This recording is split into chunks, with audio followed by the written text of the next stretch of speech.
Olá, pessoal, vamos falar um pouquinho do método iterativo de resolução de problemas sistemas lineares. Todo sistema linear ele é dessa forma aqui, ó, AX igual a B. O que a gente vai fazer no sistema? A gente vai fazer uma transformação, onde que eu vou estar isolando aqui, ó, nesse GX que eu coloquei aqui, vai ser o meu vetor XYZ, tá? Então, aqui na minha matriz, a diagonal XYZ vai estar com o valor 0, porque eu vou estar isolando eles. E o meu B vai ser modificado, porque vai estar dividindo pelo valor da constante diagonal principal. Então, vamos ver isso num exemplo pequeno, 3×3. Então, se eu tiver sistema A1, B1, A1x mais B1x, Y mais C1Z igual a D, 3×3. Então, eu tenho 3 linhas e 3 colunas, tá? 3×3. Quando eu vou modificar, eu vou estar isolando x, y, z. Então, vou estar isolando os termos de diagonal principal. Para que eu não tenha problema, a melhor maneira, antes de eu começar a fazer, eu estou observando se o maior elemento de cada linha está na diagonal principal. Porque aí me garante a convergência do sistema. O que significa convergência do sistema? Aí eu vou resolver e vou achar a solução. Então, a cada passo que eu fizer, como ele é iterativo, se aqui tiver os maiores valores de cada linha, e eu me garantir no critério que a gente vai ver já de convergência, está me dizendo que a cada passo eu estou me aproximando mais da minha solução desse sistema, ok? Bom, como que vai ficar meu sistema? Vai ficar o x isolado, então eu vou estar dividindo todos os... o y e o z, vou vir para cá com o sinal trocado, tá? O coeficiente de x vou passar dividindo e assim para y e para z. Então, eu vou ter um sisteminha equivalente dessa forma aqui, ok? Critério de convergência. O melhor critério que me garante com a rapidez para o método não interativo vai depender do método que eu estiver usando, tá? Mas eu posso usar o mesmo método para todos os métodos, só que um ele me garante com uma maior rapidez e outro com um pouquinho menos. Então, vamos ver o primeiro método Gauss-Jacobi. A convergência que garante uma aproximação mais rápida da minha solução é se ele convergir pelo critério das linhas, soma de linhas. O que eu vou fazer? Eu vou pegar os meus elementos que não seja a diagonal principal, dividido pelo diagonal principal, em valor absoluto. É como se eu tivesse feito o meu sistema equivalente, pegar aqui, ó, o termo de y mais o coeficiente de z, em valor absoluto, somar. Para a segunda, o de x e o de z, e está somando em valor absoluto. O de... Opa, aqui ficou negativo também, tá? O de x e o de y, somando, mas tudo em valor absoluto, tá? Individual. Todos eles têm que dar menor que 1. Deu menor que 1, me garante a convergência. Igual a 1 ou maior que 1, eu não afirma nada sobre a convergência. Ele pode convergir muito lento, como também ele pode não convergir, ok? A gente pega assim, a gente soma individual. Porque eu tenho valores positivo, negativo, eu transformo tudo em positivo e estou verificando, deu todos negativo. Então, meu sistema é convergente. Um deles for igual a 0 ou maior que 0, eu já posso parar, não preciso nem calcular o restante das linhas, e não preciso resolver o sistema, não por esse método. Por quê? Porque ele já vai me dizer o quê? Que ele não converge ou converge muito lento, mas eu não tenho garantia nenhuma. O que eu posso fazer para verificar? Usar um outro critério de convergência, que a gente vai ver já, tá? Se por um deles convergir, a única coisa que vai me dizer é o quê? Ele converge, mas de uma maneira mais lenta, ok? Então, vamos ver isso por um exemplozinho. Vamos ver esse exemplo aqui, simples, 3×3. Vamos considerar uma casa decimal apenas, só para a gente ver como que funciona. E essa casa decimal, quanto mais eu considerar, menos perda eu tenho nas minhas aproximações. Eu considerando 1, eu vou ter uma perda grande. E isso quem vai me dizer? O caso que eu estou estudando na prática, tá? Então, se eu fizer aquela transformaçãozinha já, eu vou isolar o x, y, z. Vou dividir na primeira linha tudo por 10, que ele é o maior elemento. E na segunda por 8, que na diagonal é o maior elemento. Na terceira por 15, que ele já está na diagonal, o maior elemento, tá? Então, eu vou estar passando, ó, negativo passou positivo, positivo passa negativo, dividido por 10. Todos, inclusive o termo independente. Como ele é um método iterativo, eu preciso de um pontapé inicial, tá? Estou considerando uma casa decimal, porque já foi dito lá no enunciado, ó, uma casa decimal. Eu vou estar sempre, para ser uma questão, para estar pulando uma conta, isso é um pouquinho mais rápido, eu considero sempre o termo independente como meu pontapé inicial, o meu x0, tá? Bom, mas antes de tudo, vamos ver se ele converge, né? Se ele é convergente. Aí, no critério de convergente por linha, eu vou pegar o A1, né? Se eu pegar aqui, ó, esse termo mais esse em valor absoluto, tenho 0,2 em valor absoluto, 0,1, dá 0,3, ele converge, menor que 1. Aqui ele dá 0,1 mais 0,1, então vai dar 0,2 na hora que eu somar, menor que 1. Valor absoluto dá 1, 0,1, dá 0,1, somando 0,2, é menor que 1, então os três convergem, ó. Foi feito aqui, ó. O valor absoluto, então vai ser positivo, deu 0,3, 0,2, 0,2, menores que 1.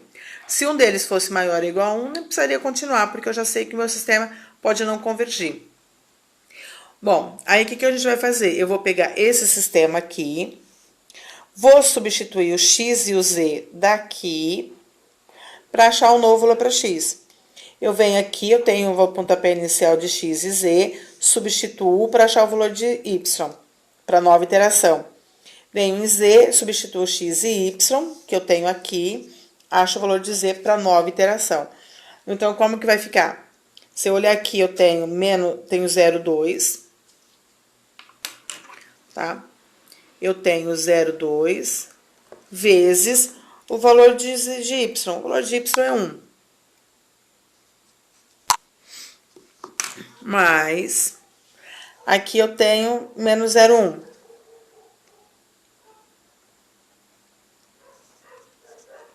Tá? Aqui é menos, valor de z. O valor de z é 1,2. Então, eu venho e substituo 1,2. E vou estar somando 0,9. Fazendo as continhas, isso daqui vai me dar aproximado uma casa decimal, vai me dar 1. Para o y, eu vou fazer a mesma coisa. Então, eu tenho aqui, ó, menos 1 vezes 0,9, mais 0,1 vezes 1,1, mais 1, tá? Então, é o que a gente vai estar fazendo aqui, ó.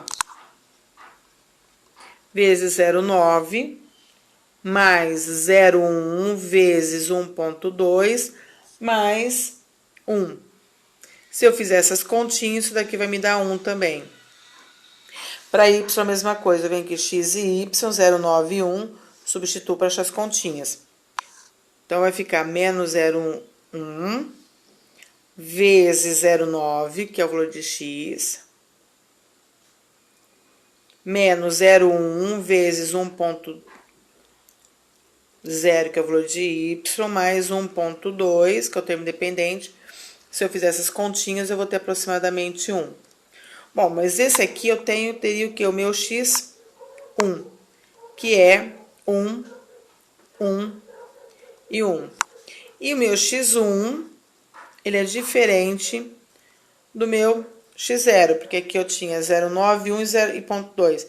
Então, os três têm que ser igual. Não igual a esse, mas esse x tem que ser igual a esse y tem que ser igual a esse z igual a esse. For diferente, então vamos calcular o meu x2. O x2 eu vou fazer a mesma coisa, só que eu vou estar substituindo agora 1. Para calcular o x, eu preciso calcular o y e preciso calcular o z. Sempre o mesmo, então vai ficar 0,2 vezes 1 menos 0,1 vezes 1,2 mais 0,9, isso daqui vai dar aproximadamente 1. Tem o x, já coincidiu, já é alguma coisa que a gente pode falar assim, poxa, tá chegando próximo. Menos 0,1 vezes 0,9, aliás, agora vezes 0,1, era 0,9 vezes 0,1, mais 0,1, 1,2 que era, agora eu vou fazer vezes 1, mais 1, que é o termo independente. Fazendo as continhas, isso aqui vai dar 1. Bom, já tem 2 igual, então eu já fico mais próximo ainda. Vamos lá, o z é 0,1 menos, era 0,9, agora vai ficar igual a 1. Então, vou multiplicar por 1. Menos 0,1, antes eu multiplicava por 1. Vou continuar multiplicando por 1 porque coincidiu. Mais 1,2. Se eu fizer essas continhas, eu vou ter aproximadamente 1. Então, o meu x2, ele vai ser 1, 1 e 1. Bom, igualzinho o x1. Logo, a minha solução, o conjunto de solução, x vai ser 1, 1 e 1. Vou colocar 0,1, né? 1,0. Então, aqui eu tenho minha solução usando o método Gauss-Jacobi iterativo para esse sisteminha aqui. Bom, o outro método, que é o método de Gauss-Seidel, o que muda? O critério de convergência a gente faz um pouquinho diferente, tá? Desse aqui. Só que em vez de eu estar usando o tempo todo essa daqui, para o primeiro, eu já achei o x, eu preciso usar porque é o pontapé inicial. A hora que eu vou calcular o y, eu vou estar usando no lugar de x, em vez de 0,9, eu vou estar usando esse 1 que eu acabei de achar. Aí o y eu preciso usar o anterior porque eu não tenho. Aí eu achei o y. Para calcular o z, eu vou achar o x e o y que eu já tenho aqui. Então, qual que é a diferença? Às vezes ele converge um pouquinho mais rápido. Tá? Porque eu já vou estar usando, estou calculando, já estou usando, que o método de Gauss-Jacobi não faz isso. Então, vamos resolver esse mesmo probleminha aqui, usando o método de Gauss-Seidel. Então, eu vou estar pegando esses valores aqui, para estar calculando o convergência e para calcular o método. Então, vamos lá. O método de convergência de Gauss-Seidel, ele é o quê? Que ele é o método de Sassenfeld. Então, para esse, eu vou ter o quê? O primeiro, ele coincide com o Gauss-Jacobi, que é método de linha. No segundo, eu vou estar usando esse que eu calculei para estar multiplicando o primeiro termo. E o terceiro, que é o beta 3, eu vou estar usando o primeiro termo está sendo multiplicado por beta 1, o segundo por beta 2. Também tem que ser tudo menor ou igual a 0, menor que 1. Se for igual ou maior que 1, não pode. Então, ele vai estar entre 0 e 1. Né? Porque como é tudo em valor absoluto, vai ter um número positivo, nunca vai ser um número negativo, ok? Então, vamos lá. O mesmo exemplo que eu já tá aqui. Tá meu pontapé inicial. O método de Gauss está sem fio. Então, eu vou ficar 0,2 mais 0,1, 0,3, menor que 1. 0,1 vezes 0,3 mais 0,1, fazendo as continhas da 0,13. 0,1 vezes 0,3 mais 0,1 vezes 0,3 vai dar 0,043, menor que 1. Então, converge.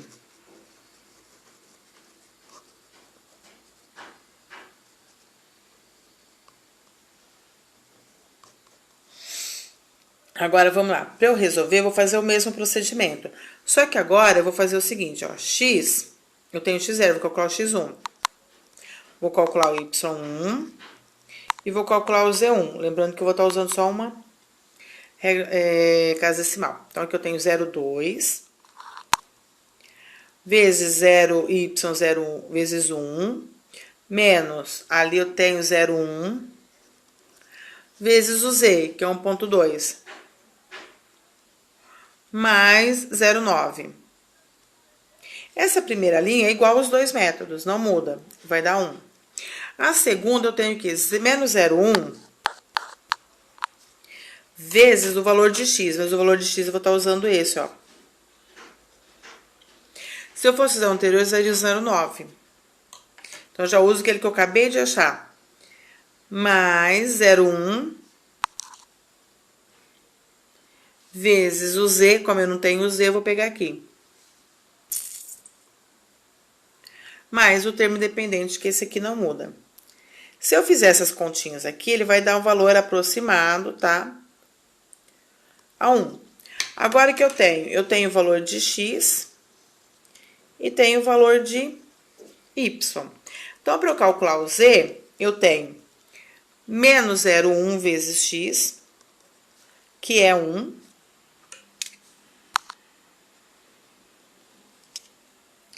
Menos 0,1 vezes y, que é 1 que eu acabei de achar aqui. mais o termo dependente, que é 1,2. Fazendo as continhas, eu tenho 1. Então, o meu x1, ele vai ser 1, 1 e 1. Então, a diferença dos métodos é essa, tá? Que eu já tô usando, já achei e já tô usando. O que o outro eu não faço isso, tá?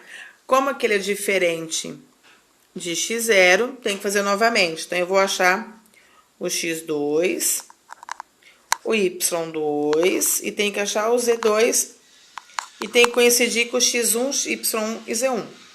Então, aqui eu tenho 0,2 vezes 1, menos 0,1 vezes 1, mais 0,9, certo? Que aqui ele vai ser aproximadamente 1. Coincidiu com o anterior, então eu vou... Aqui não vai dar para notar que eu estou usando o que eu acabei de achar, mas eu estou usando esse. Então, se eu venho aqui, ó, eu tenho 0,1 vezes o que eu acabei de achar, que é 1, tá? Mais 0,1 aqui, vezes o valor que eu tinha anterior, né, de z, que é 1, mais 1, esse daqui vai me dar 0, então vai sobrar 1. Então, eu já tenho x e y, então eu venho para cá, menos 0,1 vezes 1, menos 0,1 vezes 1, mais 1,2. Aqui eu tenho 0,2, então eu vou ter 1. Então, aqui eu tenho que o meu x2, ele é quem? Ele é 1, 1 e 1. Então, eu tenho que meu x1, ele é igual ao meu x2. Logo, meu conjunto solução vai ser quem? 1, 1 e 1. Ok? A solução para ambos os métodos tem que ser a mesma. Por quê? Porque esse sistema aqui linear, ele tem solução, a solução dele tem que ser única. Ok, pessoal? Bons estudos!